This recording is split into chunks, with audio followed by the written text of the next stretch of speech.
All right, let's check in with Dr. Joe Schwarcz, as we do every Tuesday afternoon. He is host of the Dr. Joe Show, which airs here Sundays at 3 on CJAD 800. He's also director of the McGill Office for Science and Society. So, Joe, going through the list today, I came across this, and I have no idea what this is, so I'm going to take a wild guess, and obviously I'm pretty sure I'll be wrong.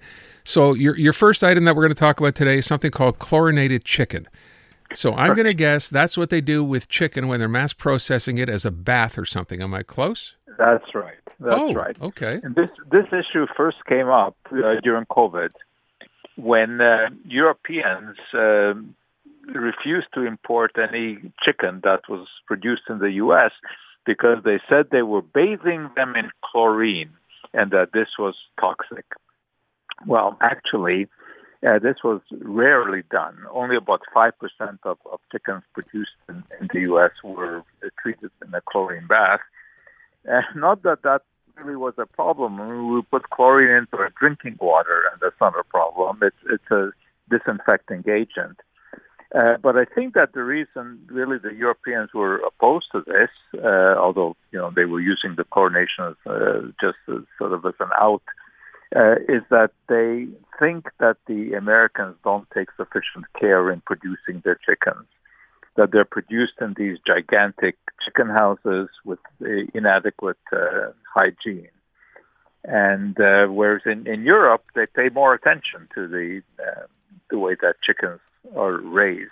But anyway, the reason that this came up now is because Trump got into this. And he's griping about Europeans not buying American chicken. Right. And he wants them to buy American chicken. Well, I mean, there's nothing really wrong with American chicken, but all chicken should be cooked properly. No matter what you do to chicken, there's always some contamination from Campylobacter or Salmonella bacteria. So you have to make sure that, you cook the chicken properly and, at least 165 Fahrenheit. That's the recommended amount. And there's one other thing that should be mentioned with chicken. It's not a good idea to wash the chicken in your sink because what you're doing... Where else would you wash a chicken? What? In the bathtub? Where are you going to wash a chicken? No, in the sink. No, but you said it's a bad idea to wash it in the sink. Bad idea to wash it anywhere. Because what you're doing is splashing water onto the chicken, and the bacteria are on the surface of the chicken, so you contaminate your kitchen counter with the bacteria. Oh, I see. Okay. And you're not going to end up disinfecting that counter. Whereas if the bacteria stay on the chicken, you're going to be cooking the chicken. And that, of course, will get rid of the bacteria. So does cooking the chicken, does that automatically get rid of the bacteria? Obviously at a certain temperature for a certain time. Yes, it does. Okay. Chicken has to be properly cooked. You obviously never order chicken medium or rare. Right. Save that for steaks.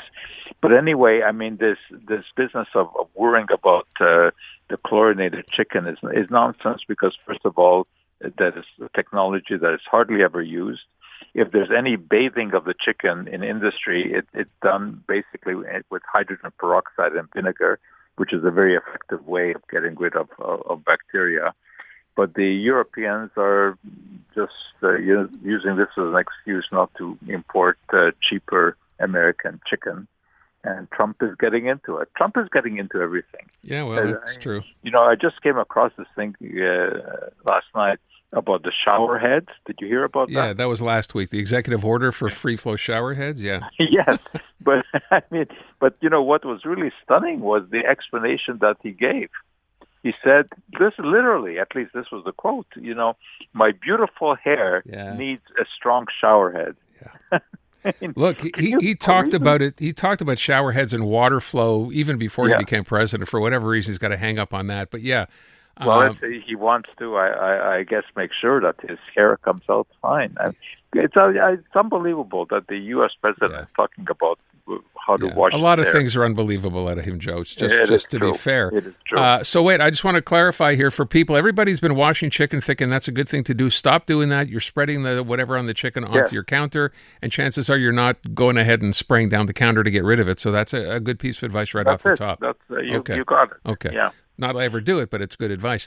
And then there's this story. Please don't tell me this is not the case. I thought asparagus was really, really good for you.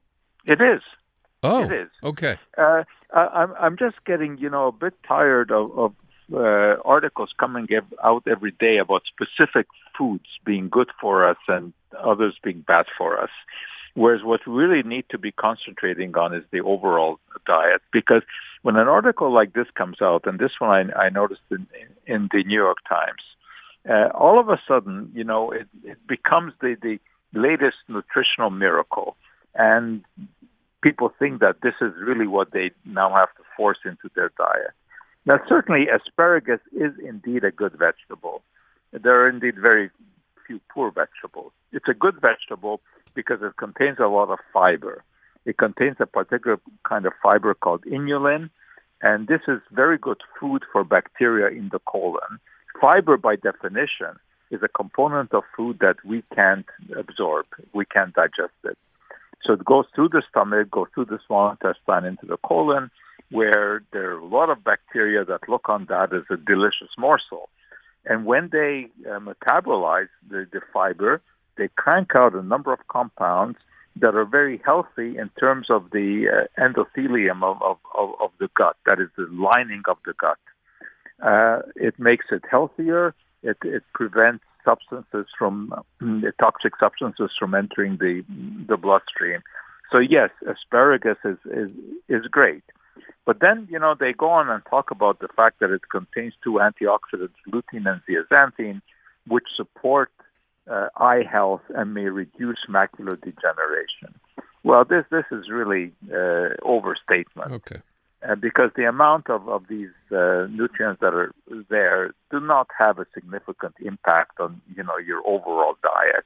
I mean, if you have worries about macular degeneration, you need to go to an ophthalmologist and do what they tell you to do, not try to treat it with, asparagus.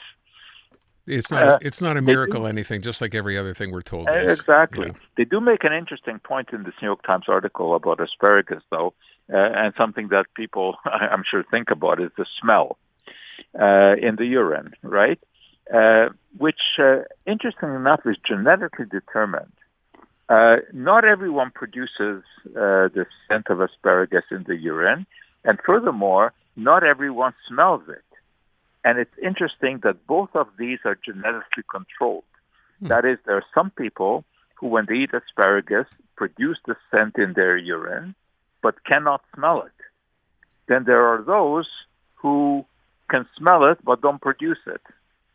And then there are, of course, those people who... how could you smell it? Oh, I was going to say, how could you smell it if you don't produce it? You mean smell it from other from people's others. Urine? Yeah. Who's doing that? I'm just who's walking around smelling? It's just interesting, that these things are genetically determined. Yeah.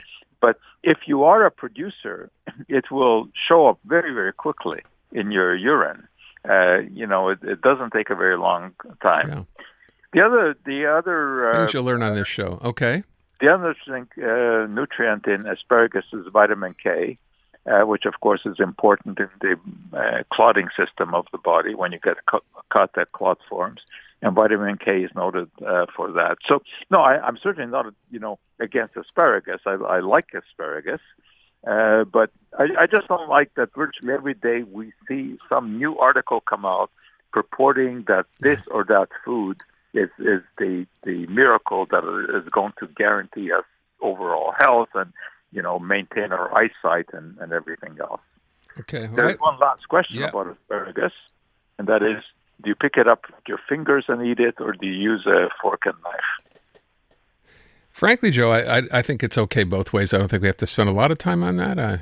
You want to cut your asparagus, knock yourself out. You want to eat it like you're eating a carrot. I think that's okay too. Can we agree on that? Or yeah, okay, good. I think we're good on that. Next week when we do this, I'm going to bring up my new favorite. I'm eating something called red dates now. Do you know about red dates? Red dates? Yeah. No. Okay, good. Well, you have a week to figure it out and tell me that I'm an idiot for doing that as well. So I look forward to it. Dr. Joe Schwarcz. Thank you, Joe. Thanks. You can hear him. Here we come. Red Dates. That's for next week. By the way, you can hear him every Sunday at 3. Dr. Joe on his show here on CJAD.